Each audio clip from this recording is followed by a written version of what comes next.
गीता का दर्शन एक ऐसी यात्रा है जो हमें जीवन की सबसे गहरी सच्चाइयों से रूबरू कराती है। ये केवल एक धार्मिक ग्रंथ नहीं है, बल्कि जीवन जीने की एक पूरी गाइड है। जब हम इसके पन्ने पलटते हैं तो हमें अपने भीतर के सवालों के जवाब मिलते हैं। आज हम इस अमर ग्रंथ के 4 मुख्य पहलुओं को समझेंगे। युद्ध क्षेत्र का अस्तित्ववादी संदर्भ, अर्जुन का विषाद, अज्ञान की समस्या और आत्मा का तर्क संगत प्रतिपादन। ये चारों विषय मिलकर हमारे जीवन की एक पूरी तस्वीर बनाते हैं। हर विषय एक दूसरे से जुड़ा हुआ है, जैसे एक माला के मोती आपस में जुड़े होते हैं। युद्ध क्षेत्र को समझना केवल कुरुक्षेत्र के मैदान तक सीमित नहीं है। ये हमारे अस्तित्व की वो स्थिति है जहां हम रोजाना खुद को पाते हैं। जब हम सुबह आंख खोलते हैं तो हमारा दिन शुरू होते ही एक युद्ध क्षेत्र में प्रवेश कर जाता है। ये युद्ध तलवारों और बाणों का नहीं है, बल्कि विचारों और भावनाओं का है। ये संघर्ष हमारे मन में चलता रहता है। जीवन एक निरंतर संघर्ष है, जहां हर पल हमें निर्णय लेने पड़ते हैं। सुबह उठने से लेकर रात सोने तक हम लगातार विकल्पों के बीच चुनाव करते रहते हैं। कभी ये छोटे निर्णय होते हैं, क्या खाना है, कौन से कपड़े पहनने हैं, किस रास्ते से जाना है। कभी ये बड़े निर्णय होते हैं, कौन सा करियर चुनना है, किससे शादी करनी है, कहाँ रहना है। लेकिन हर निर्णय, चाहे छोटा हो या बड़ा, हमारे भविष्य को आकार देता है। इन निर्णयों के पीछे एक गहरी साइकोलॉजी काम करती है। हमारे मन में हमेशा एक द्वंद्व चलता रहता है। एक तरफ हमारी इच्छाएं हैं, दूसरी तरफ हमारी जिम्मेदारियां हैं। एक तरफ हमारे सपने हैं, दूसरी तरफ हमारी परिस्थितियां हैं। यह संघर्ष कभी आसान नहीं होता। कभी-कभी हम इतने कंफ्यूज्ड हो जाते हैं कि समझ नहीं पाते कि आगे कैसे बढ़ना है। इस युद्ध क्षेत्र में हम अकेले नहीं हैं। हमारे साथ हमारे संस्कार हैं, हमारी इच्छाएं हैं, हमारे डर हैं। ये सभी तत्व हमारे निर्णयों को प्रभावित करते हैं। हमारे बचपन के एक्सपीरियंसेस, हमारी फैमिली बैकग्राउंड, हमारी एजुकेशन, हमारे फ्रेंड्स, सब कुछ हमारे डिसीजन मेकिंग प्रोसेस में शामिल होता है। कभी-कभी हम इतने उलझ जाते हैं कि समझ नहीं पाते कि क्या सही है और क्या गलत। यही वो क्षण है जब अस्तित्ववादी संकट पैदा होता है। हम सोचने लगते हैं कि आखिर हम यहाँ क्यों हैं, हमारा उद्देश्य क्या है। ये वो मोमेंट्स हैं जब हम अपने लाइफ के मीनिंग के बारे में सोचते हैं। कल्पना करिए एक ऐसे समय की जब ऋषि मुनि गहरे जंगलों में बैठकर जीवन के सबसे गहरे रहस्यों को समझने की कोशिश करते थे। वे जानते थे कि हमारे अंदर कुछ ऐसा है जो सिर्फ इस शरीर से कहीं ज्यादा है। हजारों साल पहले जब दुनिया में कोई टेक्नोलॉजी नहीं थी, कोई बुक्स नहीं थी, तब भी ये महान आत्माएं सिर्फ अपनी इनर अवेयरनेस के थ्रू इतनी गहरी ट्रूथ तक पहुंच गईं कि आज भी हम उनकी बातों पर चकित रह जाते हैं। आज हम उसी प्राचीन ज्ञान की यात्रा पर निकलेंगे, जहां हम समझेंगे कि हम कौन हैं, हमारे कर्म क्या हैं और सच्ची मुक्ति का रास्ता क्या है। सबसे पहले आइए समझते हैं शरीर और चेतना के बीच के इस अद्भुत द्वैत को। जब आप अपने हाथ को देखते हैं तो क्या आप सिर्फ मांस और हड्डियों का एक टुकड़ा देख रहे हैं या कुछ और भी है? यह प्रश्न सिर्फ फिलॉसफिकल नहीं है, बल्कि बहुत ही प्रैक्टिकल है। जब आप मिरर में अपना चेहरा देखते हैं तो आप कहते हैं ये मैं हूं, लेकिन रुकिए, जो देख रहा है वो कौन है? आपकी आंखें तो सिर्फ एक इंस्ट्रूमेंट है, जैसे कैमरा का लेंस होता है। तो फिर वो कौन है जो एक्चुअली में देख रहा है? प्राचीन दर्शन हमें बताता है कि यहां 2 चीजें हैं।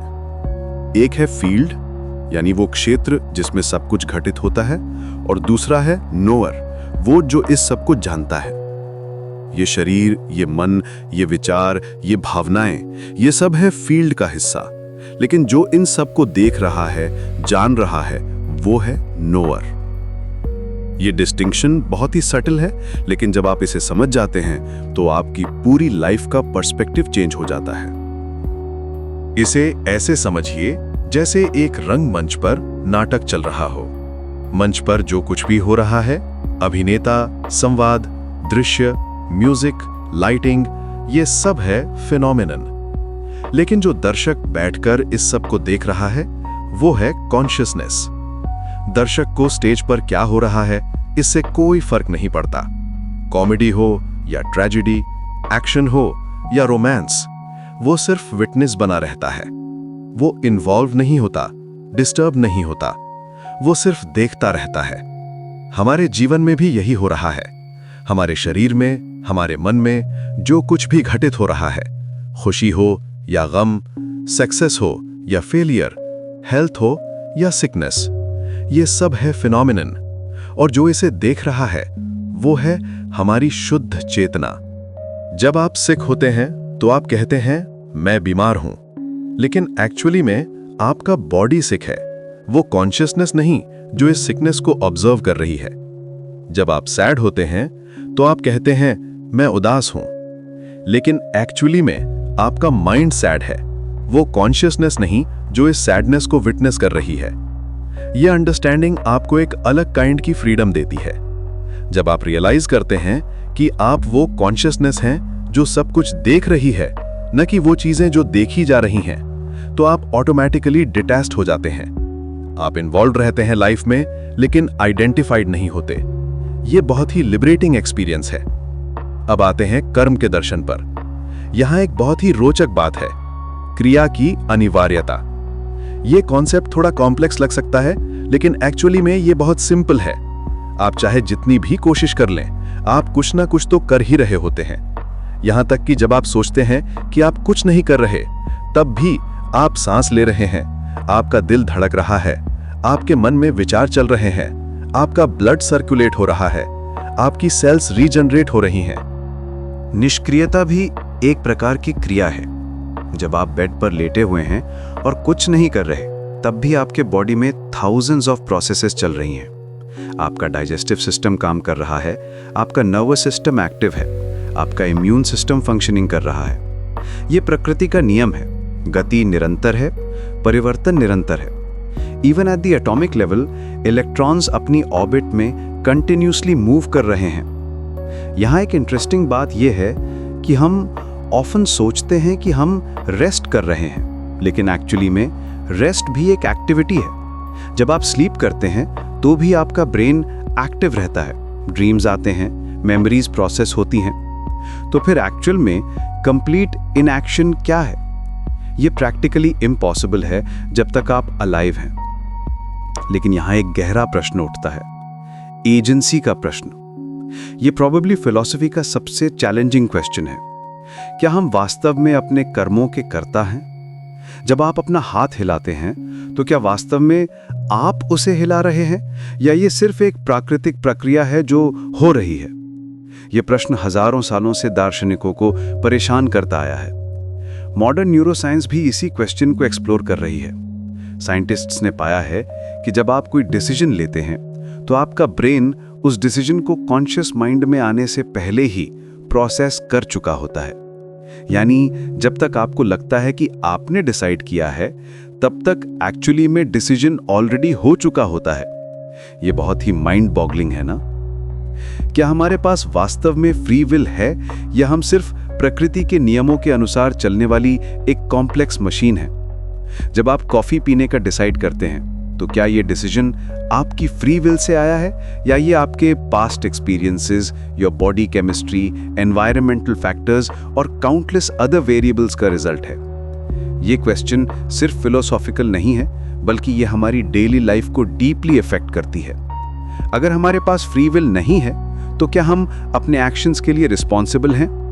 अगर एवरीथिंग प्री डिटर्मिन्ड है तो एफर्ट करने का क्या मतलब है? इस गहरे चिंतन के बाद आइए समझते हैं कि दुख कहां से आता है। हमारे प्राचीन ऋषियों ने पाया था कि दुख का मूल कारण है फल आसक्ति। ये बहुत ही प्रोफाउंड डिस्कवरी थी। जब हम कोई काम करते हैं तो हमारा मन तुरंत उसके परिणाम की तरफ दौड़ जाता है। हम प्रेजेंट मोमेंट में नहीं रहते, बल्कि फ्यूचर के रिजल्ट्स में जी रहे होते हैं। हम सोचने लगते हैं कि मुझे ये मिलना चाहिए, ये होना चाहिए, वो नहीं होना चाहिए। यही है डिजायर एज सफरिंग मैकेनिज्म। इसे और डिटेल में समझते हैं। जब आप कोई एग्जाम देते हैं तो क्या होता है? आपका मन पहले से ही रिजल्ट के बारे में सोचने लगता है। मुझे अच्छे मार्क्स मिलने चाहिए, मैं पास हो जाऊं, कहीं फेल ना हो जाऊं। ये अपेक्षा और रिजल्ट सेंट्रिक कॉन्शियसनेस ही हमारे मानसिक बंधन का कारण बनती है। हम अपने कर्म में नहीं बल्कि उसके फल में जी रहे होते हैं। ये पैटर्न हमारी पूरी लाइफ में रिपीट होता रहता है। जॉब इंटरव्यू देते समय हम सोचते हैं कि सेलेक्टेड हो जाना चाहिए। बिजनेस करते समय हम प्रॉफिट के बारे में सोचते रहते हैं। रिलेशनशिप में हम एक्सपेक्ट करते हैं कि दूसरा पर्सन हमें एग्जैक्टली वैसा लव करे जैसा हम चाहते हैं। ये एक्सपेक्टेशन का वेब ही हमारे सफरिंग का मेन सोर्स है। इसे और गहराई से समझिए। जब आप किसी से प्रेम करते हैं तो क्या आप सिर्फ प्रेम कर रहे हैं या आप चाहते हैं कि वो भी आपसे उतना ही प्रेम करे? जब आप अपने काम में मेहनत करते हैं तो क्या आप सिर्फ मेहनत कर रहे हैं या आप प्रमोशन, रिकॉग्निशन, सैलरी इंक्रीज की उम्मीद कर रहे हैं? जब आप अपने बच्चों की केयर करते हैं तो क्या आप सिर्फ केयर कर रहे हैं या आप एक्सपेक्ट करते हैं कि वो आपकी बात माने, आपका रिस्पेक्ट करें? यही है वो जाल जिसमें हम फंसे रहते हैं। हम कभी भी प्योर एक्शन नहीं करते। हमारा हर एक्शन किसी न किसी एक्सपेक्टेशन से कंटैमिनेटेड होता है, और जब ये एक्सपेक्टेशन फुलफिल नहीं होती तो हमें दुख होता है। जब फुलफिल हो जाती हैं तो टेम्परेरी खुशी होती है, लेकिन फिर नई एक्सपेक्टेशंस पैदा हो जाती हैं। ये साइकिल एंडलेस है। आप एक गोल अचीव करते हैं तो दूसरा गोल सेट हो जाता है। आप एक डिजायर फुलफिल करते हैं तो 10 नई डिजायर्स पैदा हो जाती हैं। ये कभी एंडिंग नहीं होता। यही है वो व्हील जिसमें हम फंसे रहते हैं। लेकिन रुकिए, यह एक अद्भुत समाधान है। हमारे पुराने ग्रंथों में इसे कहा गया है निष्काम कर्म, एक्शन विदाउट अटैचमेंट। ये कोई सिर्फ थ्योरेटिकल कॉन्सेप्ट नहीं है, बल्कि जीने का एक तरीका है। ये प्रोबेबली ह्यूमन कॉन्शियसनेस की सबसे ब्यूटीफुल और प्रैक्टिकल डिस्कवरी है। निष्काम कर्म का मतलब ये नहीं कि आप कर्म ना करें, बल्कि यह है कि आप कर्म करें लेकिन उसके फल की चिंता न करें।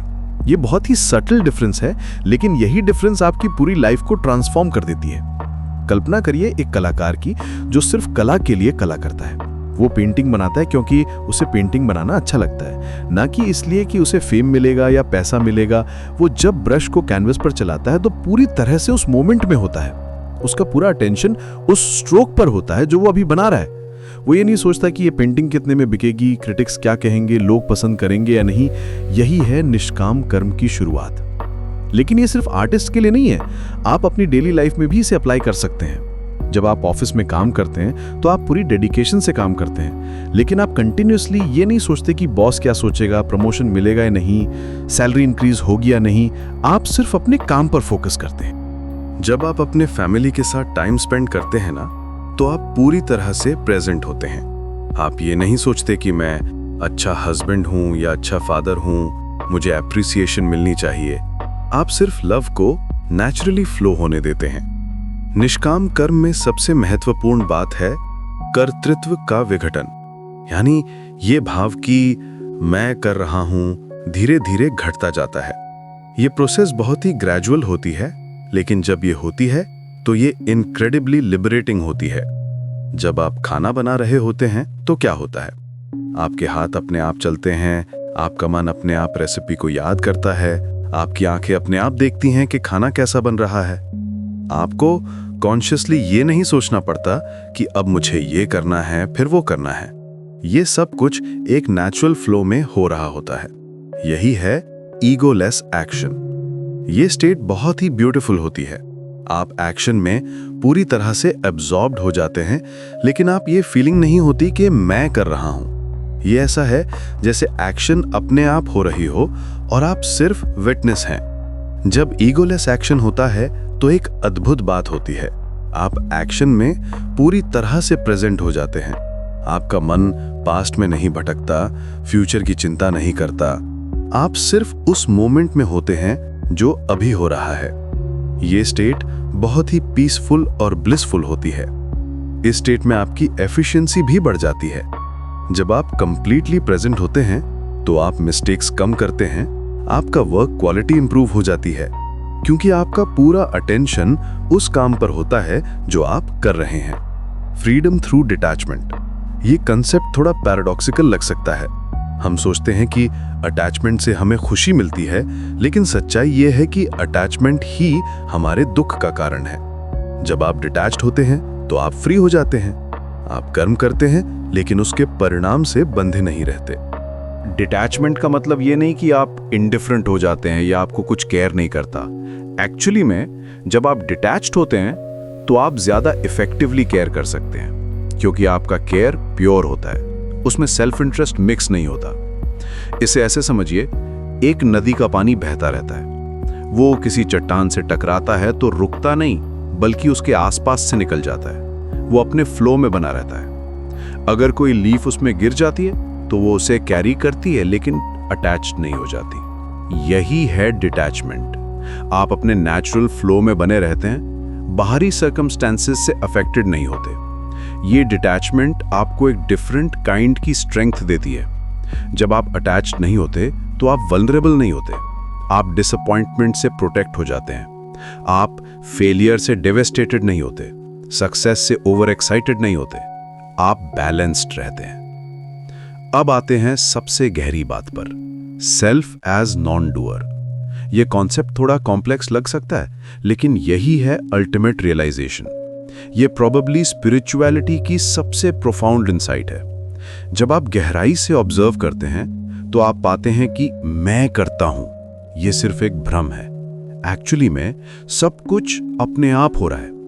यह अंडरस्टैंडिंग के लिए आपको बहुत ही केयरफुल ऑब्जर्वेशन करना पड़ता है। जब आप सांस लेते हैं तो क्या आप कॉन्शियसली अपने लंग्स को एक्सपैंड और कॉन्ट्रैक्ट कर रहे हैं? जब आपका खाना डाइजेस्ट होता है तो क्या आप कॉन्शियसली अपने स्टमक को कह रहे हैं कि ये करो वो करो?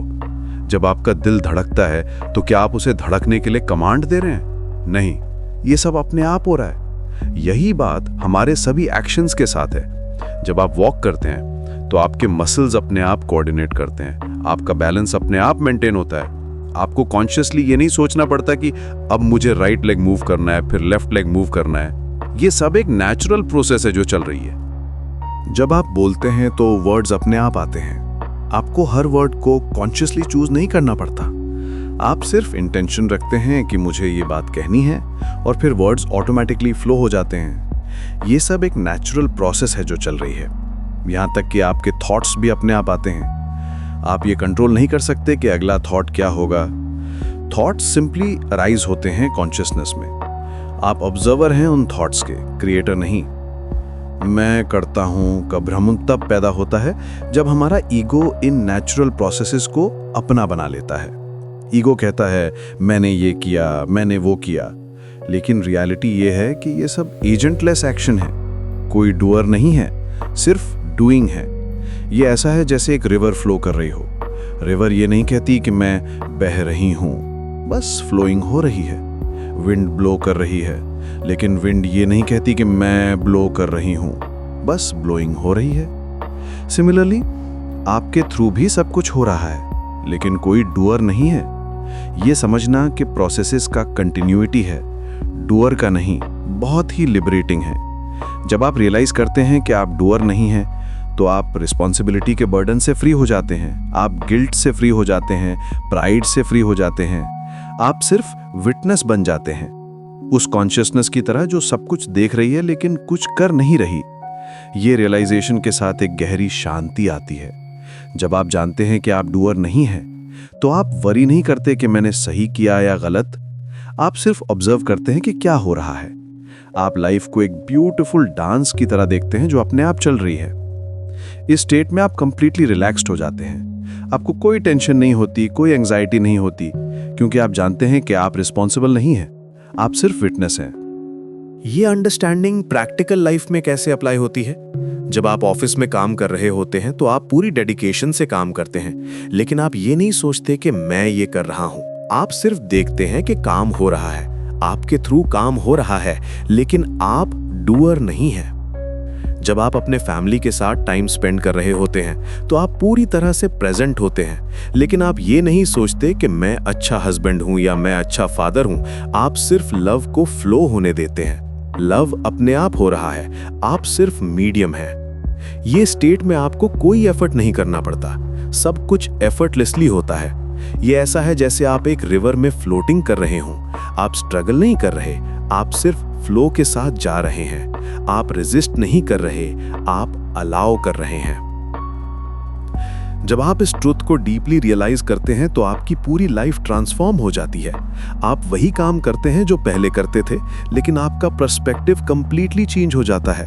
आप डूअर से विटनेस बन जाते हैं, आप एक्टर से ऑब्जर्वर बन जाते हैं। ये ट्रांसफॉर्मेशन ग्रेजुअल होती है। पहले आप मोमेंट्स में इसे एक्सपीरियंस करते हैं, फिर धीरे धीरे ये आपका नेचुरल स्टेट बन जाता है। ये कोई ऐसी चीज नहीं है जो ओवरनाइट हो जाए, ये एक प्रोसेस है जिसमें पेशेंस और प्रैक्टिस चाहिए। लेकिन जब ये होता है तो ये इनक्रेडिबल होता है। आप पाते हैं कि लाइफ मच मोर स्मूथ हो गई है। आपको कम स्ट्रगल करना पड़ता है, कम वरी करनी पड़ती है। आप नेचुरली वाइज डिसीजंस लेने लगते हैं क्योंकि आपका ईगो इंटरफियरेंस नहीं कर रहा। यही है वो अल्टीमेट फ्रीडम जिसकी तलाश में हमारे ऋषि मुनि जंगलों में जाकर मेडिटेशन करते थे। ये फ्रीडम बाहर कहीं नहीं मिलती, ये आपके अंदर ही है। आपको सिर्फ इस सिंपल ट्रूथ को रियलाइज करना है कि आप डूअर नहीं हैं, आप सिर्फ विटनेस हैं। ये रियलाइजेशन आपको एक डिफरेंट डायमेंशन की पीस देती है। आप पाते हैं कि आप नेचुरली कंपैशनेट हो गए हैं, नेचुरली लविंग हो गए हैं, क्योंकि जब ईगो डिसॉल्व हो जाता है तो जो बचता है वो प्योर लव है, प्योर अवेयरनेस है। तो आज से जब भी आप कोई काम करें तो थोड़ा ऑब्जर्व करिए, देखिए कि क्या वास्तव में आप कर रहे हैं या ये सिर्फ हो रहा है। जब आप चल रहे हैं तो देखिए कि क्या आप कॉन्शियसली हर स्टेप कंट्रोल कर रहे हैं या ये ऑटोमेटिकली हो रहा है। जब आप बात कर रहे हैं तो देखिए कि क्या आप हर वर्ड को चूज कर रहे हैं या वर्ड्स अपने आप आ रहे हैं। धीरे धीरे आप पाएंगे कि ये मैं करता हूं का भाव कम होता जा रहा है और उसकी जगह एक गहरी शांति और फ्रीडम आ रही है। आप पाएंगे कि आप नेचुरली प्रेजेंट मोमेंट में रहने लगे हैं। पास्ट और फ्यूचर की चिंता कम हो गई है। यही है निष्काम कर्म का असली अर्थ और यही है मुक्ति का सच्चा रास्ता। ये कोई डिस्टेंट गोल नहीं है, ये आपकी प्रेजेंट रियलिटी है। आपको सिर्फ इसे रिकॉग्नाइज करना है, रियलाइज करना है। और जब आप इसे रियलाइज कर लेते हैं तो आप पाते हैं कि आप हमेशा से फ्री थे, बस आपको इसका पता नहीं था। कल्पना करिए एक ऐसे समय की जब ऋषि मुनि गहरी तपस्या में लीन होकर अस्तित्व के सबसे गहरे रहस्यों को समझने का प्रयास करते थे। हिमालय की शांत गुफाओं में जहां केवल हवा की सरसराहट और दूर से आती नदी की कलकल सुनाई देती थी, वहां बैठकर वे उन सत्यों को खोजते थे जो आज भी उतने ही प्रासंगिक हैं जितने हजारों साल पहले थे। उन्होंने पाया कि जो कुछ भी हम देखते हैं, सुनते हैं, महसूस करते हैं, वह सब कुछ एक ही सत्य की अभिव्यक्ति है। आज हम उसी शाश्वत ज्ञान की यात्रा पर निकलेंगे जहां चेतना ही सब कुछ है और सब कुछ चेतना में ही प्रकट होता है। प्राचीन काल में जब सूर्य की पहली किरण हिमालय की चोटियों को स्पर्श करती थी, तब महर्षि वेदव्यास ने एक अद्भुत सत्य का उद्घाटन किया था। वे कहते थे कि यह संसार, ये पेड़ पौधे, ये नदियां, ये पर्वत, सब कुछ हमारी चेतना में ही प्रकट होते हैं। ये कोई दर्शन की बात नहीं है, बल्कि अनुभव की नींव है। जैसे एक कुम्हार मिट्टी से अनेक आकार बनाता है, लेकिन सभी आकारों का आधार मिट्टी ही रहती है, वैसे ही इस संसार के सभी रूप चेतना में ही प्रकट होते हैं। जब आप सुबह उठकर अपने आसपास की दुनिया को देखते हैं तो क्या होता है? आपकी आंखें रंगों को पकड़ती हैं, सुनहरी धूप, हरे पत्ते, नीला आकाश। आपके कान आवाजों को सुनते हैं, पक्षियों का चहचहाना, बच्चों की हंसी, दूर से आती गाड़ियों की आवाज। लेकिन ये सभी अनुभव कहाँ घटित होते हैं? वे आपकी चेतना में घटित होते हैं। चेतना ही वो स्थान है जहां सारे अनुभव जन्म लेते हैं, पनपते हैं और विलीन हो जाते हैं। ये समझना बहुत महत्वपूर्ण है कि वस्तुएं चेतना में प्रकट होती हैं, चेतना वस्तुओं में नहीं। ये एक क्रांतिकारी समझ है। आमतौर पर हम सोचते हैं कि चेतना हमारे दिमाग में है, दिमाग शरीर में है, शरीर संसार में है। लेकिन वास्तविकता इसके बिल्कुल विपरीत है। जैसे सपने में आप अनेक चीजें देखते हैं, लोग, जगहें, घटनाएं, लेकिन वे सभी आपके मन में ही होती हैं। सपने में आप किसी पहाड़ पे चढ़ सकते हैं, समुद्र में तैर सकते हैं, आकाश में उड़ सकते हैं, लेकिन ये सब अनुभव आपकी चेतना में ही घटित होते हैं। उसी प्रकार जागृत अवस्था में भी सारी वस्तुएं हमारी चेतना में ही प्रकट होती हैं। ये अवेयरनेस एज प्राइमरी का सिद्धांत है। इस समझ के साथ एक गहरी शांति आती है। जब आप जान जाते हैं कि सब कुछ आपकी चेतना में ही हो रहा है, तो डर कम हो जाता है। क्योंकि तब आप समझ जाते हैं कि आप केवल एक छोटे से शरीर में कैद नहीं है, बल्कि आप वो विशाल चेतना है जिसमें ये पूरा संसार प्रकट होता है। इस गहरी समझ के साथ अब हम भक्ति के मार्ग पे चलते हैं। भक्ति केवल मंदिर जाना या आरती करना नहीं है। भक्ति एक साइकोलॉजिकल सरेंडर है, एक मानसिक समर्पण है। ये एक बहुत ही सूक्ष्म प्रक्रिया है। जब कोई व्यक्ति सच्चे दिल से समर्पण करता है तो उसके अंदर एक अद्भुत परिवर्तन होता है। ये वैसा ही है जैसे बर्फ का टुकड़ा गर्म पानी में डालने पर धीरे धीरे घुल जाता है। मीराबाई का उदाहरण लेते हैं। वे कृष्ण की भक्ति में इतनी डूब गईं कि उनका व्यक्तित्व ही बदल गया। वे राजकुमारी थीं, लेकिन भक्ति में उन्होंने सारे सामाजिक बंधन तोड़ दिए। वे गली गली में कृष्ण के भजन गाती फिरीं। लोगों ने उनकी आलोचना की, लेकिन वे परवाह नहीं करती थीं। क्यों? क्योंकि उनका ईगो डिसोल्यूशन हो गया था। वे अब मीरा नहीं रह गई थीं, बल्कि कृष्ण की भक्ति ही बन गई थीं। कृष्ण ने गीता में अर्जुन से कहा था कि सर्वधर्मान परित्यज्य मामेकम शरणम व्रज। ये केवल एक धार्मिक उपदेश नहीं था, बल्कि ईगो का डिसोल्यूशन करने का एक वैज्ञानिक तरीका था। जब हम पूर्ण समर्पण करते हैं तो हमारा अहंकार धीरे धीरे घुलने लगता है। ये एक बहुत ही नाजुक प्रक्रिया है। जैसे सुबह की ओस सूर्य की किरणों से धीरे धीरे वाष्पीभूत हो जाती है, वैसे ही समर्पण की गर्मी में अहंकार घुल जाता है। ये समर्पण एज इनर अलाइनमेंट की प्रक्रिया है। जब हम समर्पण करते हैं तो हमारे अंदर की सारी विरोधी शक्तियां एक दिशा में अलाइन हो जाती हैं। जैसे नदी समुद्र में मिलकर अपनी अलग पहचान खो देती है, वैसे ही भक्त का व्यक्तित्व परमात्मा में विलीन हो जाता है। ये कोई हार नहीं है, बल्कि सबसे बड़ी जीत है, क्योंकि इस समर्पण में आइडेंटिटी का विघटन होता है और व्यक्ति अपने सच्चे स्वरूप को पहचानता है। इस प्रक्रिया में पहले तो बहुत डर लगता है, क्योंकि हम अपनी पहचान से बहुत जुड़े होते हैं। हम सोचते हैं मैं ये हूं, मैं वो हूं, मेरा नाम ये है, मेरा काम वो है। लेकिन जब समर्पण होता है तो ये सारी पहचानें धीरे धीरे घुलने लगती हैं। ये एक बहुत ही ट्रांसफॉर्मेटिव एक्सपीरियंस है। और फिर कुछ अद्भुत घटित होता है। जब ईगो का डिसोल्यूशन पूर्ण हो जाता है तो व्यक्ति विराट रूप का अनुभव करता है। ये विराट रूप क्या है? ये सीमित सेल्फ का विघटन है। जब तक हम अपने को केवल एक शरीर, एक नाम, एक व्यक्तित्व समझते हैं, तब तक हम सीमित रहते हैं। हमारी दुनिया छोटी रहती है, हमारे सुख दुख भी छोटे रहते हैं। लेकिन जब ये सीमित पहचान टूटती है तो अस्तित्व का विस्तार होता है। व्यक्ति महसूस करता है कि वो केवल ये छोटा सा शरीर नहीं है, बल्कि पूरा ब्रह्मांड ही उसका विस्तार है। ये व्यक्तिगत से सार्वभौमिक की यात्रा है। जैसे बूंद समुद्र में मिलकर समुद्र ही बन जाती है, वैसे ही व्यक्ति ब्रह्म में मिलकर ब्रह्म ही बन जाता है। अर्जुन को जब कृष्ण ने विराट रूप दिखाया था तो वो घबरा गया था।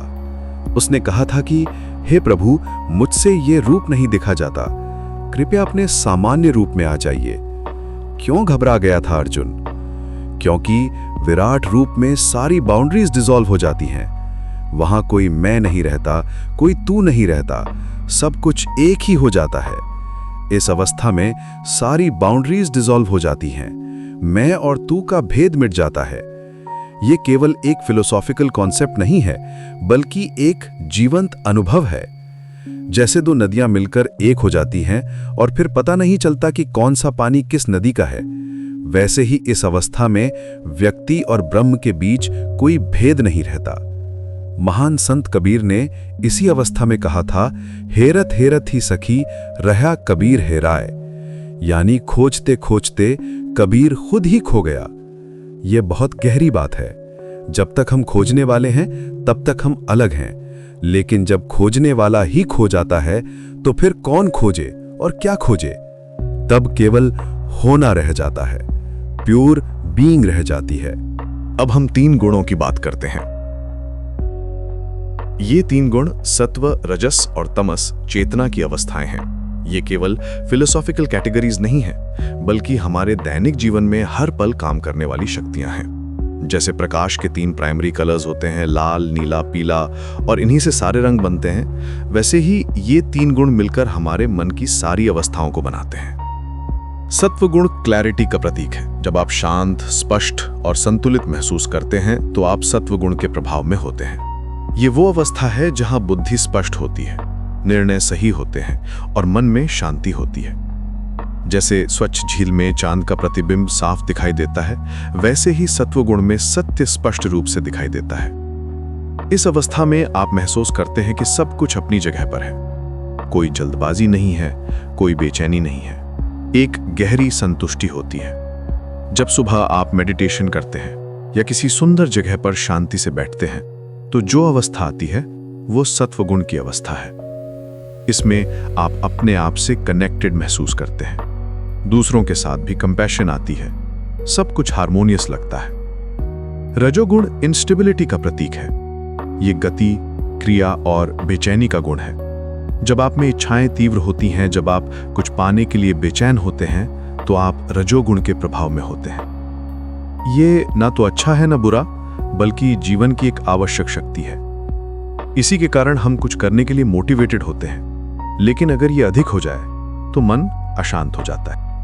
जब आप किसी प्रोजेक्ट पर काम कर रहे होते हैं या कोई गोल अचीव करना चाहते हैं, तो रजोगुण एक्टिव होता है। ये एनर्जी देता है, ड्राइव देता है। लेकिन अगर ये बैलेंस से बाहर हो जाए तो स्ट्रेस और एंजाइटी आ जाती है। तब आप फील करते हैं कि आप कभी सेटिस्फाइड नहीं हो सकते, हमेशा कुछ ना कुछ चाहिए रहता है। तमोगुण इनर्शिया का प्रतीक है। ये आलस्य, अज्ञान और निष्क्रियता का गुण है। जब आप सुस्त महसूस करते हैं, जब कुछ करने का मन नहीं करता, जब सब कुछ धुंधला लगता है, तो आप तमोगुण के प्रभाव में होते हैं। ये भी प्राकृतिक है, क्योंकि विश्राम भी जीवन का एक हिस्सा है।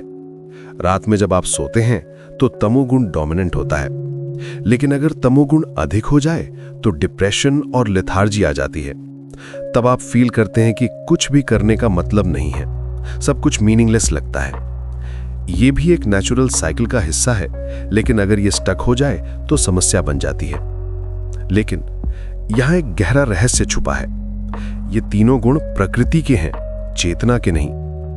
चेतना इन सभी गुणों से परे है। ये बहुत इंपॉर्टेंट पॉइंट है। जैसे आकाश में बादल आते जाते रहते हैं, कभी सफेद बादल, कभी काले बादल, कभी बारिश के बादल, वैसे ही चेतना में ये गुण आते जाते रहते हैं, लेकिन चेतना अछूती रहती है।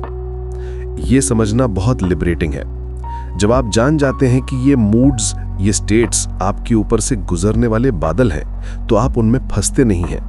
आप देखते हैं कि अभी सत्व है, अभी रजस है, अभी तमस है, लेकिन आप इन सब से अलग हैं। गुणों से परे चेतना को प्योर अवेयरनेस कहते हैं। ये वो अवस्था है जहां व्यक्ति केवल साक्षी बनकर रह जाता है। वो देखता है कि कभी सत्व आता है, कभी रजस, कभी तमस, लेकिन वो स्वयं इन सब से अलग रहता है। ये विटनेसिंग कॉन्शियसनेस की अवस्था है। जैसे आप मूवी देखते हैं, स्क्रीन पर अलग अलग सीन्स आते जाते हैं, लेकिन आप ऑडियंस के रूप में अलग रहते हैं। वैसे ही प्योर अवेयरनेस में आप अपने मन की सारी अवस्थाओं को देखते रहते हैं। यही स्थित प्रज्ञ की अवस्था है। स्थित प्रज्ञ वो है जिसकी प्रज्ञा स्थित हो गई है, जिसकी बुद्धि अब डगमगाती नहीं है। वो सुख में न तो अधिक खुश होता है, न दुख में अधिक दुखी होता है। वो संभाव में स्थित रहता है। ये कोई भावनाहीनता नहीं है, बल्कि गहरी समझ है। वो जानता है कि सुख दुख, हर्ष शोक सब प्रकृति के खेल हैं और वो इन सब का साक्षी है। बुद्ध का उदाहरण लेते हैं। जब वो एनलाइटेंड हुए तो उन्होंने कहा था कि अब मैं जानता हूं कि दुख क्यों होता है और इससे मुक्ति कैसे पाई जा सकती है। वो दुख से भागे नहीं, बल्कि उसे समझा। वो जानते थे कि दुख भी एक अवस्था है जो आती जाती रहती है, लेकिन वो जो थे वो इन सब अवस्थाओं से परे था। इस अवस्था में मानसिक स्वतंत्रता प्राप्त होती है। व्यक्ति अब परिस्थितियों का गुलाम नहीं रहता। वो अपनी प्रतिक्रियाओं को चुनने की शक्ति पा लेता है। ये सच्ची फ्रीडम है, बाहरी परिस्थितियों से नहीं, बल्कि अपनी आंतरिक प्रतिक्रियाओं से मुक्ति। जब कोई आपको गुस्सा दिलाने की कोशिश करता है, तो आप चूज कर सकते हैं कि गुस्सा करना है या नहीं। ये चॉइस तभी पॉसिबल है जब आप अपनी कंडीशनिंग से अवेयर हों। अब हम धर्म की बात करते हैं।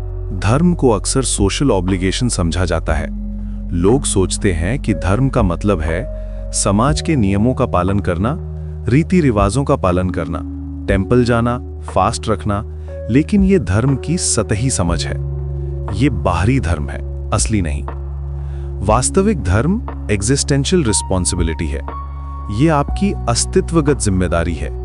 ये इस बात से संबंधित है कि आप कौन हैं, आप क्यों यहां हैं और आपका जीवन का उद्देश्य क्या है। ये कर्तव्य एज ऑन्टोलॉजिकल रिस्पॉन्सिबिलिटी है। ये आपके बीइंग से निकलने वाला धर्म है, सोसाइटी से इम्पोज धर्म नहीं। जब कृष्ण ने अर्जुन से कहा कि तुम्हारा धर्म युद्ध करना है, तो वे केवल सोशल रोल की बात नहीं कर रहे थे, वे अर्जुन के ट्रू सेल्फ की बात कर रहे थे। अर्जुन का वास्तविक स्वरूप एक योद्धा का था और उसका धर्म था अपने इस स्वरूप के अनुसार कार्य करना। यह कोई एक्सटर्नल कमांड नहीं थी, बल्कि अर्जुन के अपने नेचर से निकलने वाली जिम्मेदारी थी। यहां रोल और ट्रू सेल्फ के बीच अंतर समझना जरूरी है। रोल वो है जो समाज आपसे अपेक्षा करता है। आप किसी के बेटे हैं, किसी के पति हैं, किसी के बॉस हैं, ये सब रोल्स हैं। लेकिन ट्रू सेल्फ वो है जो आप वास्तव में हैं। आपका एसेंशियल नेचर क्या है, आपकी डीपेस्ट कॉलिंग क्या है। कभी कभी ये दोनों मेल खाते हैं, कभी नहीं। धर्म का मतलब है अपने ट्रू सेल्फ के अनुसार जीना, ना कि केवल सोशल एक्सपेक्टेशंस को पूरा करना। ये बहुत चैलेंजिंग हो सकता है, क्योंकि अक्सर सोसाइटी की एक्सपेक्टेशंस और हमारे ट्रू नेचर में कॉन्फ्लिक्ट होता है। तब हमें चूज करना पड़ता है, क्या हम अपने ऑथेंटिक सेल्फ के अनुसार जिएंगे या सोसाइटी को खुश करने के लिए कॉम्प्रोमाइज करेंगे। ये हर व्यक्ति का पर्सनल जर्नी है। और अब हम आते हैं सबसे गहरे प्रश्न पर, स्वतंत्र इच्छा का प्रश्न। क्या हमारे पास वास्तव में चॉइस है या हम केवल कंडीशनिंग के अनुसार कार्य करते हैं? ये प्रश्न हजारों वर्षों से दार्शनिकों को परेशान करता आया है। ये केवल एक थियोरेटिकल क्वेश्चन नहीं है, बल्कि बहुत प्रैक्टिकल इंप्लीकेशंस रखता है। एक तरफ लगता है कि हमारे पास पूरी स्वतंत्रता है, हम निर्णय लेते हैं, विकल्प चुनते हैं, अपना भविष्य बनाते हैं। हम फील करते हैं कि हम अपने एक्शंस के लिए रिस्पॉन्सिबल हैं। अगर हमारे पास चॉइस ही नहीं है, तो फिर जस्टिस का क्या मतलब? अगर कोई व्यक्ति क्राइम करता है और हम कहें कि ये उसकी कंडीशनिंग के कारण हुआ, तो फिर पनिशमेंट का क्या जस्टिफिकेशन है? लेकिन दूसरी तरफ अगर हम गहराई से देखें तो पाते हैं कि हमारे अधिकांश निर्णय हमारी पास्ट कंडीशनिंग के आधार पर होते हैं। आपका जन्म कहाँ हुआ, आपका पालन पोषण कैसे हुआ, आपकी शिक्षा कैसी रही, आपके अनुभव कैसे रहे, ये सब आपके निर्णयों को प्रभावित करते हैं। अगर आप एक अलग फैमिली में पैदा हुए होते, अलग कल्चर में बड़े हुए होते, तो क्या आप सेम चॉइसेस करते? शायद नहीं। तो फिर क्या हमारी चॉइस वास्तव में फ्री है या ये भी एक इल्यूजन है? ये बहुत कॉम्प्लेक्स क्वेश्चन है। मॉडर्न न्यूरोसाइंस भी इस पर रिसर्च कर रहा है। कुछ स्टडीज शो करती हैं कि हमारे ब्रेन में डिसीजंस हमारे कॉन्शियस अवेयरनेस से पहले ही बन जाते हैं। तो फिर कॉन्शियसनेस का रोल क्या है?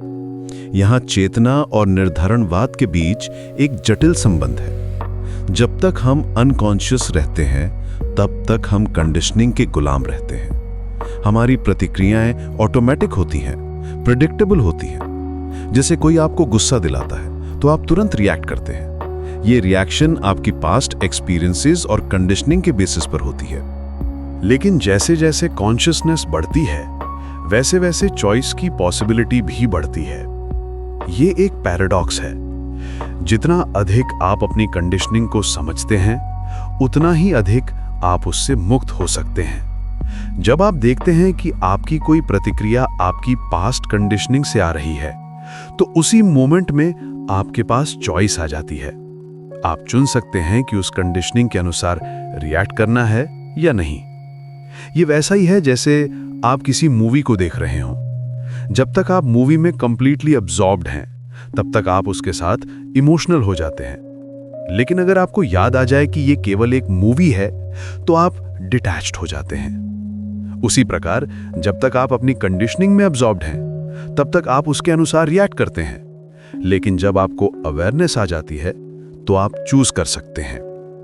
यही वो बिंदु है जहां कॉन्शियसनेस और फ्री विल मिलते हैं। फ्री विल कॉन्शियसनेस का फंक्शन है। जितनी अधिक कॉन्शियसनेस उतनी अधिक फ्रीडम, जितनी कम कॉन्शियसनेस उतना अधिक कंडीशनिंग का प्रभाव। ये एक स्पेक्ट्रम है, कंप्लीट अनकॉन्शियसनेस से लेकर कंप्लीट कॉन्शियसनेस तक। बुद्ध ने इसी बात को कहा था जब उन्होंने माइंडफुलनेस की बात की थी। माइंडफुलनेस का मतलब है प्रेजेंट मोमेंट में अवेयर रहना। जब आप अवेयर होते हैं तो आप अपनी ऑटोमेटिक रिएक्शंस को देख सकते हैं, और जब आप देख सकते हैं तो आप चूज भी कर सकते हैं। इसीलिए प्राचीन ऋषियों ने कहा था, तमोसो मा ज्योतिर्गमय, अंधकार से प्रकाश की ओर। यह केवल एक प्रेयर नहीं है, बल्कि कॉन्शियसनेस के विकास का फॉर्मूला है। जैसे जैसे आपकी अवेयरनेस बढ़ती है, वैसे वैसे आपकी फ्रीडम भी बढ़ती है। ये एक ग्रेजुअल प्रोसेस है, एक दिन में नहीं होता, लेकिन कंसिस्टेंट प्रैक्टिस से होता है। ये जर्नी आसान नहीं है, इसमें धैर्य चाहिए, साधना चाहिए, और सबसे बढ़कर अपने आप को देखने का साहस चाहिए। क्योंकि जब आप अपनी कंडीशनिंग को देखना शुरू करते हैं तो कभी-कभी अनकंफर्टेबल ट्रूथ्स सामने आती हैं। आप रियलाइज करते हैं कि आपके बहुत से बिलीव्स, ओपिनियंस, रिएक्शंस एक्चुअली आपके अपने नहीं हैं, बल्कि सोसाइटी, फैमिली और कल्चर से आए हैं। लेकिन जो इस पाथ पर चलते हैं वे पाते हैं कि ये सबसे रिवॉर्डिंग जर्नी है, क्योंकि इसमें ऑथेंटिक फ्रीडम मिलती है। ये फ्रीडम बाहरी सर्कमस्टेंसेस से नहीं मिलती, बल्कि अपनी इंटरनल रिस्पॉन्सेस को चूज करने से मिलती है। ये सच्ची लिबरेशन है, क्योंकि अंत में ये सब एक ही सत्य की ओर ले जाता है कि आप वो नहीं हैं जो आप सोचते हैं कि आप हैं। आप ना तो ये शरीर हैं, ना ये मन है, ना ये इमोशंस हैं। आप वो प्योर कॉन्शियसनेस हैं जिसमें ये सब प्रकट होते हैं। ये केवल एक फिलॉसफिकल स्टेटमेंट नहीं है, बल्कि एक लिविंग रियलिटी है जिसे एक्सपीरियंस किया जा सकता है। जब ये रियलाइजेशन होती है तो सारे क्वेश्चंस अपने आप रिजॉल्व हो जाते हैं। फ्री विल का प्रश्न भी, धर्म का प्रश्न भी, और एग्जिस्टेंस का प्रश्न भी। क्योंकि तब आप जान जाते हैं कि आप वही हैं जो सदा से थे, हैं और रहेंगे। आप वो इटर्नल कॉन्शियसनेस हैं जो टाइम और स्पेस से परे है। ये अंडरस्टैंडिंग एक बार में नहीं आती, ये लेयर्स में आती है। पहले इंटेलेक्चुअल अंडरस्टैंडिंग आती है, फिर एक्सपीरियंशियल अंडरस्टैंडिंग आती है, और अंत में ये आपका लिविंग रियलिटी बन जाती है। तब आप नेचुरली अपने ट्रू नेचर के अनुसार जीने लगते हैं। ये जर्नी अभी भी जारी है। हर दिन, हर मोमेंट में आपके पास चॉइस है, अनकॉन्शियसनेस में रहने की या कॉन्शियसनेस की ओर बढ़ने की। ये चॉइस ही आपकी सबसे बड़ी फ्रीडम है, और ये चॉइस हमेशा प्रेजेंट मोमेंट में अवेलेबल है। तो आज से ही शुरू करिए। अपने थॉट्स को ऑब्जर्व करिए, अपने रिएक्शंस को देखिए, अपनी कंडीशनिंग को समझिए, और धीरे धीरे, स्टेप बाय स्टेप उस प्योर अवेयरनेस की ओर बढ़िए जो आपका वास्तविक स्वरूप है। ये जर्नी चैलेंजिंग है, लेकिन यही सबसे मीनिंगफुल जर्नी है। यही है वो इटर्नल विजडम जो हमारे ऋषि मुनियों ने हमें दी है। यही है वो पाथ जो हमें सच्ची फ्रीडम दिलाती है, और यही है वो डेस्टिनेशन जहां सारे क्वेश्चंस का आंसर मिल जाता है। जब आप अपने ट्रू नेचर को रियलाइज करते हैं तो आप पाते हैं कि सारे आंसर्स आपके अंदर ही छुपे हुए थे, बस उन्हें अनकवर करने की जरूरत थी। भगवत गीता सिर्फ एक धार्मिक ग्रंथ नहीं है, बल्कि ये चेतना का विज्ञान है जो हमें जीवन की सबसे गहरी सच्चाइयों से परिचित कराता है। ये एक ऐसा गाइड है जो हमें बताता है कि कैसे हम अपनी डेली लाइफ में शांति, क्लैरिटी और विजडम का एक्सपीरियंस कर सकते हैं। जब हम गीता को पढ़ते हैं तो हमें लगता है जैसे कोई वाइज फ्रेंड हमसे बात कर रहा हो। ये कोई कॉम्प्लिकेटेड फिलॉसफी नहीं है, बल्कि बहुत ही प्रैक्टिकल विजडम है जो हमारी एवरीडे प्रॉब्लम्स को सॉल्व करने में हेल्प करती है। आइए धीरे धीरे इसकी गहराई में जाते हैं। आइए पहले समझते हैं कि वैराग्य का असली मतलब क्या है। बहुत से लोग वैराग्य को भागना या त्याग समझते हैं, लेकिन ये एक गलत धारणा है। वैराग्य का मतलब है संसार से भागना नहीं, बल्कि संसार में रहते हुए भी उससे अनासक्त रहना। जैसे कमल का फूल पानी में रहकर भी पानी से अछूता रहता है, वैसे ही वैराग्य का अर्थ है जीवन में पूरी तरह से सक्रिय रहना, लेकिन परिणामों से मुक्त रहना। ये कॉन्सेप्ट बहुत ही ब्यूटीफुल है। सोचिए, एक आर्टिस्ट अपनी पेंटिंग में पूरी तरह से एब्जॉर्ब्ड है। वो हर स्ट्रोक तो पूरे प्रेम और डेडिकेशन के साथ बनाता है, लेकिन जब पेंटिंग कंप्लीट हो जाती है तो वो उसे रिलीज कर देता है। वो ये नहीं सोचता कि लोग क्या कहेंगे, कितने पैसे मिलेंगे या कितनी फेम मिलेगी। यही है वैराग्य की स्पिरिट, पूरी इन्वॉल्वमेंट लेकिन कोई अटैचमेंट नहीं। ये एस्केप या रिनंसिएशन से बिल्कुल अलग है। एस्केप का मतलब है समस्याओं से भागना, जिम्मेदारियों से मुंह मोड़ना। ये एक कावर्ड की अप्रोच है। जब लाइफ में डिफिकल्टीज आती हैं तो एस्केप करने वाला पर्सन कहता है, मैं ये सब नहीं चाहता, मैं जा रहा हूं। लेकिन ये कोई सोल्यूशन नहीं है, क्योंकि प्रॉब्लम्स तो हमारे साथ ही रहती हैं। रिनंसिएशन का अर्थ है सब कुछ छोड़कर जंगल में चले जाना। ये भी एक एक्सट्रीम अप्रोच है। यह अज्यूम करता है कि मटेरियल वर्ल्ड इनहेरेंटली बैड है और स्पिरिचुअल ग्रोथ के लिए हमें सब कुछ छोड़ना पड़ेगा। लेकिन गीता कहती है कि ये भी एक मिसकंसेप्शन है। गीता का अप्रोच बहुत ही बैलेंस्ड है। ये कहती है कि सच्चा वैराग्य तो ये है कि आप अपने कर्तव्यों को पूरी निष्ठा से करें, लेकिन फल की चिंता ना करें। ये एक बहुत ही प्रैक्टिकल फिलॉसफी है जो हमें सिखाती है कि कैसे हम अपनी जिम्मेदारियों को निभाते हुए भी मानसिक शांति बनाए रख सकते हैं। इसका एक ब्यूटीफुल एग्जाम्पल है एक मदर का अपने बच्चे के साथ रिलेशनशिप। वो अपने बच्चे की केयर करती है, उसे खाना देती है, पढ़ाती है, उसकी हर जरूरत का ख्याल रखती है। लेकिन एक वाइज मदर ये भी जानती है कि बच्चा उसकी प्रॉपर्टी नहीं है। वो उसे ग्रो करने देती है, इंडिपेंडेंट बनने देती है। ये है डिटैच्ड लव, पूरा प्रेम लेकिन कोई पोजेसिवनेस नहीं। वैराग्य का ये कॉन्सेप्ट मॉडर्न साइकोलॉजी में भी बहुत रिलेवेंट है। आज के स्ट्रेस और एंजाइटी के युग में ये सिखाता है कि हम अपने एफर्ट्स पे फोकस करें, रिजल्ट्स पे नहीं। ये एक एंशिएंट फॉर्म ऑफ माइंडफुलनेस है जो हमें प्रेजेंट मोमेंट में जीना सिखाता है। जब हम कॉन्स्टेंटली फ्यूचर रिजल्ट्स के बारे में वरी करते रहते हैं तो हम प्रेजेंट मोमेंट को मिस कर देते हैं, और प्रेजेंट मोमेंट ही वो जगह है जहां एक्चुअल लाइफ हैपन करती है। मॉडर्न रिसर्च भी ये प्रूव करती है कि जो लोग आउटकम से डिटैच्ड रहते हैं वे एक्चुअली बेटर परफॉर्म करते हैं, क्योंकि उनका माइंड प्रेशर में नहीं होता। वे अपने नेचुरल टैलेंट को फ्रीली एक्सप्रेस कर सकते हैं। ये स्पोर्ट्स साइकोलॉजी में भी देखा गया है। बेस्ट एथलीट्स वे होते हैं जो गेम को एंजॉय करते हैं, विनिंग की टेंशन नहीं लेते। अब बात करते हैं मोक्ष की। मोक्ष को अक्सर स्वर्ग जाना या मृत्यु के बाद कहीं पहुंचना समझा जाता है, लेकिन गीता में मोक्ष का मतलब है कॉग्निटिव लिबरेशन, यानी बुद्धि की मुक्ति। ये एक साइकोलॉजिकल स्टेट है, ज्योग्राफिकल लोकेशन नहीं। मोक्ष का अर्थ है अपनी असली पहचान को जानना, अज्ञानता से मुक्त होना। ये कॉन्सेप्ट बहुत ही प्रोफाउंड है। हम अक्सर अपने आप को शरीर, मन या सोशल रोल से आइडेंटिफाई करते हैं। मैं एक डॉक्टर हूँ, मैं एक फादर हूँ, मैं अमीर हूँ या गरीब हूँ। लेकिन ये सब टेम्पररी आइडेंटिटीज हैं। ये सब मास्क्स हैं जो हम पहनते हैं, लेकिन ये हमारी रियल आइडेंटिटी नहीं है। सोचिए, जब आप सो रहे होते हैं तो आप डॉक्टर नहीं होते, फादर नहीं होते, अमीर या गरीब नहीं होते, फिर भी आप एग्जिस्ट करते हैं। तो वो कौन है जो इन सब रोल्स के बिना भी एग्जिस्ट करता है? गीता कहती है कि वही हमारी असली पहचान है। हम प्योर कॉन्शियसनेस हैं जो इन सभी रोल्स को ऑब्जर्व करती है, लेकिन उनसे लिमिटेड नहीं है। ये रियलाइजेशन बहुत ही लिबरेटिंग है। जब हमें पता चलता है कि हम सिर्फ बॉडी माइंड कॉम्प्लेक्स नहीं हैं, बल्कि कुछ और भी हैं, तो हमारा पूरा पर्सपेक्टिव चेंज हो जाता है।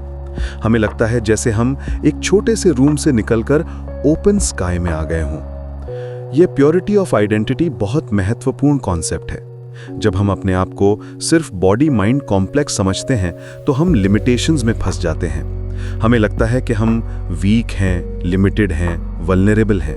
लेकिन जब हमें अपनी असली नेचर का पता चलता है तो हम उन सभी फियर्स और एंजाइटी से मुक्त हो जाते हैं जो फॉल्स आइडेंटिटी से आती हैं। ये एक ग्रेजुअल प्रोसेस है। एक दिन में ये रियलाइजेशन नहीं आती, ये लेयर्स में आती है। पहले हमें थोड़ा सा हिंट मिलता है, फिर धीरे धीरे ये क्लियर होता जाता है। ये उस प्रोसेस की तरह है जैसे सुबह के टाइम फॉग धीरे धीरे क्लियर होता है और सन दिखाई देने लगता है।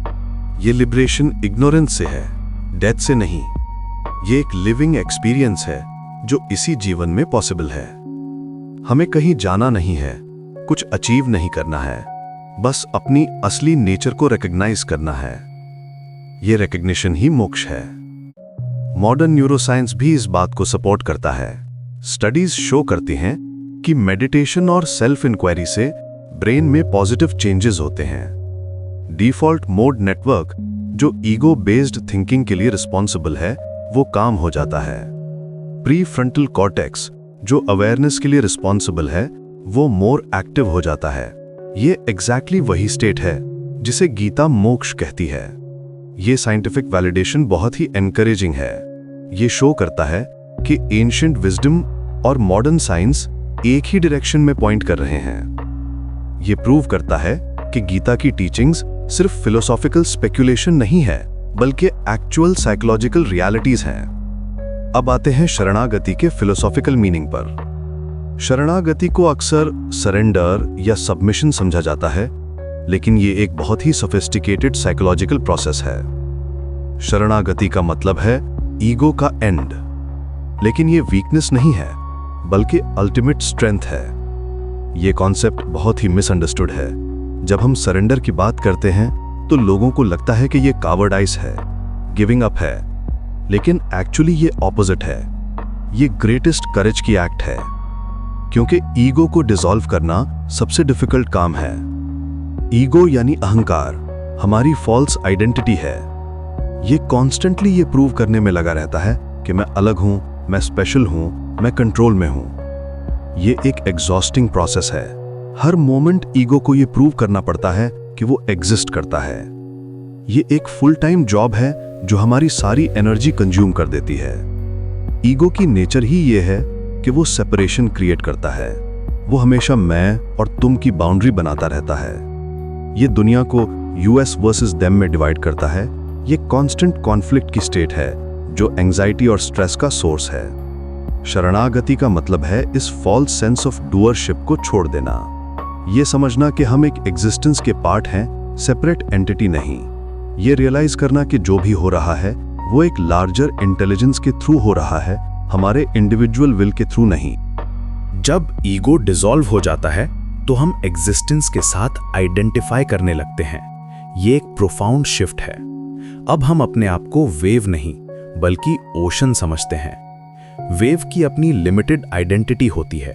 ये छोटी है, टेम्पररी है, वल्नरेबल है। लेकिन जब वेव को पता चलता है कि वो एक्चुअली ओशन ही है तो उसकी सारी लिमिटेशंस डिसअपीयर हो जाती हैं। ये आइडेंटिफिकेशन विद एग्जिस्टेंस हमें अनलिमिटेड पावर देती है, क्योंकि अब हम पूरे यूनिवर्स के साथ अलाइंड हैं। हमारे एक्शंस अब पर्सनल एजेंडा से नहीं आते बल्कि कॉस्मिक इंटेलिजेंस से आते हैं। ये एक बहुत ही एफर्टलेस स्टेट है। ये कॉन्सेप्ट क्वांटम फिजिक्स में भी रिफ्लेक्ट होती है। एवरीथिंग इज इंटरकनेक्टेड है। हम सेपरेट पार्टिकल्स नहीं हैं बल्कि एक ही एनर्जी फील्ड के डिफरेंट एक्सप्रेशंस हैं। शरणागति इसी ट्रूथ को रिकॉग्नाइज करना है। ये साइंटिफिक फैक्ट है, फिलोसॉफिकल थियरी नहीं। मॉडर्न फिजिक्स ये बताती है कि ऑब्जर्वर और ऑब्जर्व्ड के बीच कोई रियल सेपरेशन नहीं है। जब हम किसी चीज को ऑब्जर्व करते हैं तो हम उसे इन्फ्लुएंस भी करते हैं। ये शो करता है कि हम यूनिवर्स से सेपरेट नहीं हैं बल्कि उसका इंटेग्रल पार्ट हैं। गीता एक कॉम्प्रिहेंसिव फिलोसॉफिकल सिस्टम है जो एथिक्स, मेटाफिजिक्स और साइकोलॉजी को इंटीग्रेट करती है। ये सिर्फ मॉरल गाइडलाइंस नहीं देती बल्कि एक कंप्लीट वर्ल्ड व्यू प्रेजेंट करती है। एथिक्स के लेवल पर यह धर्मा की कॉन्सेप्ट देती है। मेटाफिजिक्स के लेवल पर यह रियलिटी की नेचर एक्सप्लेन करती है। साइकोलॉजी के लेवल पर यह माइंड की वर्किंग्स और उसकी ट्रांसफॉर्मेशन के मेथड्स बताती है। ये इंटीग्रेशन बहुत यूनिक है। वेस्टर्न फिलॉसफी में अक्सर ये सभी ब्रांचेस अलग अलग स्टडी की जाती हैं। एथिक्स अलग डिपार्टमेंट में पढ़ाई जाती है, मेटाफिजिक्स अलग में, साइकोलॉजी अलग में। लेकिन गीता में ये सब एक इंटीग्रेटेड कॉन्शियसनेस मॉडल के रूप में प्रेजेंट है। ये समझाती है कि कैसे राइट एक्शन, राइट अंडरस्टैंडिंग और राइट साइकोलॉजी सब कनेक्टेड हैं। ये हॉलिस्टिक अप्रोच बहुत प्रैक्टिकल है। ये रिकॉग्नाइज करती है कि ह्यूमन बीइंग एक कंप्लीट सिस्टम है। हमारे थॉट्स, इमोशंस और एक्शंस सब इंटरकनेक्टेड हैं। अगर हम सिर्फ वन एस्पेक्ट को चेंज करने की कोशिश करते हैं और बाकी को इग्नोर करते हैं तो लास्टिंग ट्रांसफॉर्मेशन नहीं होती। उदाहरण के लिए, जब हम धर्मा के अकॉर्डिंग एक्ट करते हैं तो ये सिर्फ एथिकल बिहेवियर नहीं है, बल्कि ये हमारी कॉन्शियसनेस को भी ट्रांसफॉर्म करता है। राइट एक्शन से राइट अंडरस्टैंडिंग आती है और राइट अंडरस्टैंडिंग से साइकोलॉजिकल फ्रीडम मिलती है। ये एक पॉजिटिव फीडबैक लूप है। इसका प्रैक्टिकल एप्लीकेशन ये है कि अगर आप अपनी लाइफ में पॉजिटिव चेंजेस लाना चाहते हैं तो आपको सभी लेवल्स पर वर्क करना पड़ेगा। सिर्फ पॉजिटिव थिंकिंग से काम नहीं चलेगा, आपको राइट एक्शंस भी करने पड़ेंगे। सिर्फ गुड इंटेंशन से काम नहीं चलेगा, आपको अपनी साइकोलॉजी को भी अंडरस्टैंड करना पड़ेगा। मॉडर्न एग्जिस्टेंशियलिज्म के साथ गीता के कनेक्शंस बहुत फैसिनेटिंग हैं। एग्जिस्टेंशियलिस्ट्स जैसे सार्त्र, कैमू और कियरकेगार्ड ने जिन प्रॉब्लम्स को आइडेंटिफाई किया था, उनके सॉल्यूशंस गीता में मिलते हैं। एंग्जाइटी, रिस्पॉन्सिबिलिटी और मीनिंग के क्वेश्चंस पर गीता का अप्रोच बहुत प्रोफाउंड है। एंग्जाइटी, एग्जिस्टेंशियल एंग्जाइटी का मूल कारण है मीनिंगलेसनेस की फीलिंग। जब हमें लगता है कि लाइफ का कोई पर्पस नहीं है तो एंग्जाइटी नेचुरल है। ये एक वेरी कॉमन एक्सपीरियंस है मॉडर्न टाइम्स में। लोग सक्सेसफुल हैं, कंफर्टेबल हैं, लेकिन फिर भी उन्हें लगता है कि कुछ मिसिंग है। ये एग्जिस्टेंशियल वैक्यूम है। गीता कहती है कि ये एंग्जाइटी फॉल्स आइडेंटिफिकेशन से आती है। जब हम अपने आप को लिमिटेड बॉडी माइंड कॉम्प्लेक्स समझते हैं तो नेचुरली हमें लगता है कि हमारा एग्जिस्टेंस टेम्पररी और मीनिंगलेस है। हमें लगता है कि हम यहाँ रैंडमली आ गए हैं, कुछ टाइम स्पेंड करके चले जाएंगे और कोई लास्टिंग सिग्निफिकेंस नहीं है। लेकिन जब हमें अपनी असली नेचर का पता चलता है तो ये एंग्जाइटी डिसअपीयर हो जाती है। हम रियलाइज करते हैं कि हम इटर्नल कॉन्शियसनेस हैं, जो कभी बॉर्न नहीं होती और कभी डाई नहीं करती। हमारा एग्जिस्टेंस एक्सीडेंटल नहीं है, बल्कि कॉस्मिक इंटेलिजेंस का एक्सप्रेशन है। ये रियलाइजेशन एग्जिस्टेंशियल एंग्जाइटी का परमानेंट सोल्यूशन है। ये सिर्फ फिलोसॉफिकल कंफर्ट नहीं है, बल्कि एक्चुअल एक्सपीरियंशियल रियलिटी है। जब ये रियलाइजेशन डीपली होती है तो पर्सन की पूरी लाइफ ट्रांसफॉर्म हो जाती है। उसमें एक नेचुरल कॉन्फिडेंस आ जाता है, एक इनर स्ट्रेंथ आ जाती है। रिस्पॉन्सिबिलिटी के क्वेश्चन पर भी गीता का अप्रोच यूनिक है। एग्जिस्टेंशियलिस्ट्स कहते हैं कि हम कंप्लीटली फ्री हैं और इसलिए कंप्लीटली रिस्पॉन्सिबल हैं। ये एक हैवी बर्डन है। हर डिसीजन के लिए हम रिस्पॉन्सिबल हैं, हर कॉन्सिक्वेंस के लिए हम अकाउंटेबल हैं। ये ओवरवेलमिंग हो सकता है। गीता कहती है कि हाँ, हम रिस्पॉन्सिबल हैं अपने एक्शंस के लिए, लेकिन रिजल्ट्स के लिए नहीं। ये रिस्पॉन्सिबिलिटी को मैनेजेबल बनाता है। हम अपना बेस्ट एफर्ट दे सकते हैं, लेकिन आउटकम को कंट्रोल नहीं कर सकते। ये अंडरस्टैंडिंग बहुत लिबरेटिंग है। ये अप्रोच बहुत प्रैक्टिकल भी है। जब हम रिजल्ट्स के लिए भी रिस्पॉन्सिबल फील करते हैं तो हम पैरालाइज्ड हो जाते हैं। हमें लगता है कि अगर कुछ गलत हुआ तो सब हमारी फॉल्ट है। लेकिन रियलिटी ये है कि बहुत से फैक्टर्स हमारे कंट्रोल में नहीं हैं। हम सिर्फ अपने एक्शंस को कंट्रोल कर सकते हैं। मीनिंग के क्वेश्चन पर गीता का आंसर है कि मीनिंग एक्सटर्नल नहीं है, बल्कि इंटरनल है। हमें मीनिंग क्रिएट नहीं करनी है, बल्कि डिस्कवर करनी है। हमारी असली नेचर ही मीनिंग है। जब हम अपने ऑथेंटिक सेल्फ के अकॉर्डिंग लिव करते हैं तो लाइफ ऑटोमेटिकली मीनिंगफुल हो जाती है। यह अप्रोच एग्जिस्टेंशियलिज्म से कहीं ज्यादा ऑप्टिमिस्टिक है। एग्जिस्टेंशियलिस्ट्स ऑफन कंक्लूड करते हैं कि लाइफ absurd है और हमें इस absurdity को एक्सेप्ट करना है। ये एक पेसिमिस्टिक कंक्लूजन है। गीता कहती है कि लाइफ absurd नहीं है, बल्कि हमारी अंडरस्टैंडिंग लिमिटेड है। जब अंडरस्टैंडिंग एक्सपैंड होती है तो सब कुछ मीनिंगफुल हो जाता है। यह डिफरेंस बहुत सिग्निफिकेंट है। एग्जिस्टेंशियलिज्म में एक सेंस ऑफ ट्रेजेडी है, एक फीलिंग कि हम अलोन हैं इन अ मीनिंगलेस यूनिवर्स। गीता में एक सेंस ऑफ सेलिब्रेशन है, एक फीलिंग कि हम पार्ट हैं of a meaningful cosmos. Gita की सबसे इंपॉर्टेंट टीचिंग ये है कि ये कॉन्शियसनेस का बुक है, गॉड का नहीं। ये एक रेवोल्यूशनरी स्टेटमेंट है। ट्रेडिशनल इंटरप्रिटेशंस में गीता को रिलीजियस टेक्स्ट माना जाता है जो वर्शिप सिखाती है। लेकिन अगर हम केयरफुली रीड करें तो पता चलता है कि ये कॉन्शियसनेस की नेचर और उसके ट्रांसफॉर्मेशन के बारे में है। ये पर्सपेक्टिव बहुत ही रिफ्रेशिंग है। ये गीता को मिथोलॉजी के रेल्म से निकालकर प्रैक्टिकल साइकोलॉजी के रेल्म में ले आती है। ये इसे एक्सेसिबल बनाती है मॉडर्न रैशनल माइंड्स के लिए। कृष्ण और अर्जुना के डायलॉग को लिटरली नहीं बल्कि सिंबॉलिकली समझना चाहिए। कृष्ण हायर कॉन्शियसनेस को रिप्रेजेंट करता है और अर्जुना कंफ्यूज्ड ह्यूमन माइंड को। ये डायलॉग हमारे अंदर ही होती है। ये एक्सटर्नल गॉड और डिवोटी के बीच कॉन्वर्सेशन नहीं है, बल्कि हायर सेल्फ और लोअर सेल्फ के बीच डायलॉग है। ये इंटरप्रिटेशन बहुत एम्पावरिंग है। ये हमें डिपेंडेंट नहीं बनाती एक्सटर्नल अथॉरिटी पर, बल्कि हमारी ओन इनर विजडम को एक्टिवेट करती है। ये कहती है कि सभी आंसर्स हमारे अंदर ही हैं, हमें बस एक्सेस करना है। गीता वर्शिप नहीं सिखाती, बल्कि अंडरस्टैंडिंग सिखाती है। ये कहती है कि भक्ति का मतलब ब्लाइंड फेथ नहीं है, बल्कि इंटेलिजेंट डिवोशन है। ये डिवोशन नॉलेज बेस्ड है, इमोशन बेस्ड नहीं। जब हम रियलिटी की नेचर को समझते हैं तो नेचुरली एक सेंस ऑफ रेवरेंस आती है, लेकिन ये फियर बेस्ड वर्शिप नहीं है, ये अंडरस्टैंडिंग बेस्ड अप्रोच है। ये बहुत प्रैक्टिकल अप्रोच है। ये हमें डिपेंडेंट नहीं बनाती एक्सटर्नल अथॉरिटी पर, बल्कि हमारी ओन इंटेलिजेंस को डेवलप करती है। ये हमें सिखाती है कि कैसे हम अपने क्वेश्चंस के आंसर्स खुद फाइंड कर सकते हैं। ये अप्रोच मॉडर्न साइंटिफिक मेथड के साथ भी कंपैटिबल है। साइंस भी यही कहती है कि हमें अपने ऑब्जर्वेशंस और एक्सपेरिमेंट्स के बेस पर कंक्लूजन्स निकालने चाहिए, ब्लाइंड बिलीफ के बेस पर नहीं। गीता का ये मैसेज आज के टाइम में बहुत रेलेवेंट है। हम इंफॉर्मेशन एज में लिव कर रहे हैं, लेकिन विजडम की कमी है। हमारे पास बहुत सारी इंफॉर्मेशन है, लेकिन हम नहीं जानते कि उसका क्या करें।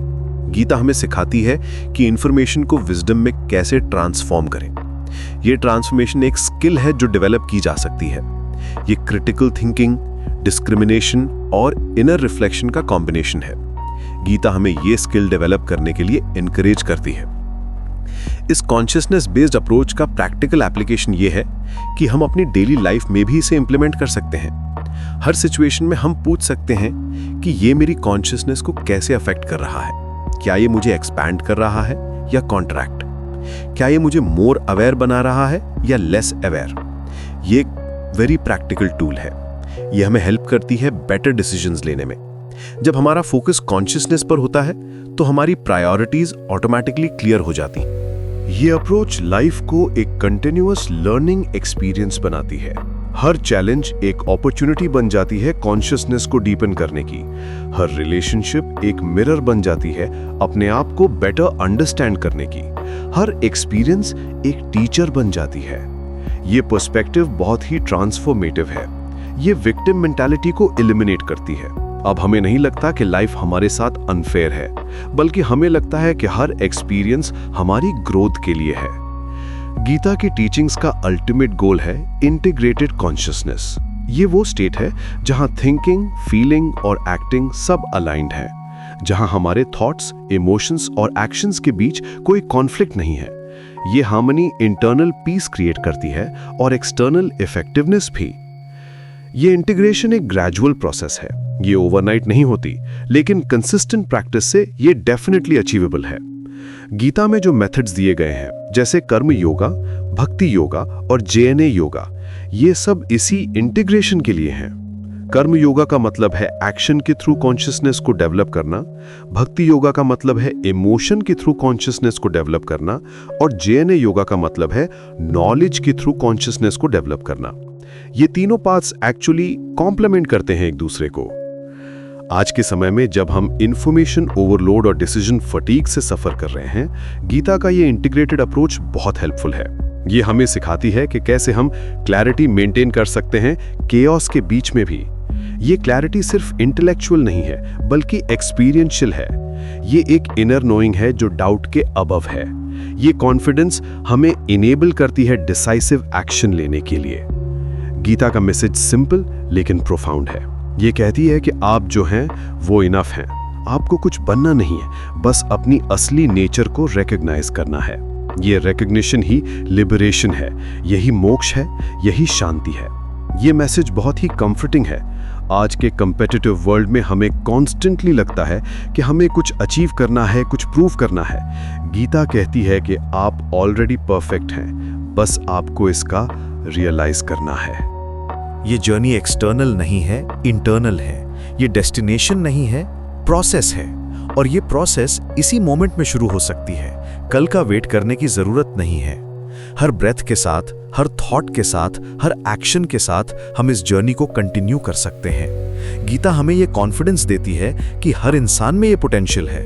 ये कोई स्पेशल गिफ्ट नहीं है कुछ चोजन पीपल के लिए। ये हमारी नेचुरल स्टेट है जिसे हमने टेम्परेरीली भुला दिया है। और जो भुलाया जा सकता है वो याद भी किया जा सकता है। ये रिमेंबरिंग एक जेंटल प्रोसेस है। ये स्ट्रगल नहीं है, रिलैक्सेशन है। ये एफर्ट नहीं है, एफर्टलेसनेस है। जैसे जैसे हम रिलैक्स करते जाते हैं वैसे वैसे हमारी असली नेचर इमर्ज होती जाती है। इस समझ के साथ हम अपनी लाइफ को एक नई पर्सपेक्टिव से देख सकते हैं। हर मोमेंट एक अपॉर्चुनिटी है कॉन्शियसनेस को एक्सपैंड करने की। हर एक्सपीरियंस एक टीचर है, हर पर्सन एक मिरर है और हर चैलेंज एक इन्विटेशन है डीपर अंडरस्टैंडिंग की। ये अंडरस्टैंडिंग हमारी रिलेशनशिप्स को भी ट्रांसफॉर्म करती है।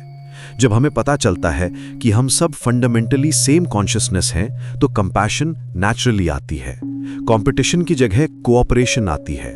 जजमेंट की जगह एक्सेप्टेंस आती है। यही है गीता का असली गिफ्ट हमारे लिए। ये हमें वो विजडम देती है जो टाइमलेस है, जो हर युग में, हर परिस्थिति में रेलेवेंट है। ये हमारी कॉन्शियसनेस को उस लेवल तक एलिवेट करती है जहां पीस, जॉय और विजडम हमारी नेचुरल स्टेट बन जाते हैं। ये ट्रांसफॉर्मेशन पॉसिबल है, अचीवेबल है और आपके लिए भी अवेलेबल है। बस एक जेंटल इंटेंशन की जरूरत है, एक विलिंगनेस की जरूरत है इस जर्नी को शुरू करने की। और एक बार ये जर्नी शुरू हो जाए तो ये अपने आप कंटिन्यू होती जाती है, क्योंकि ये हमारी नेचुरल डायरेक्शन है। होम की तरफ वापस जाना है।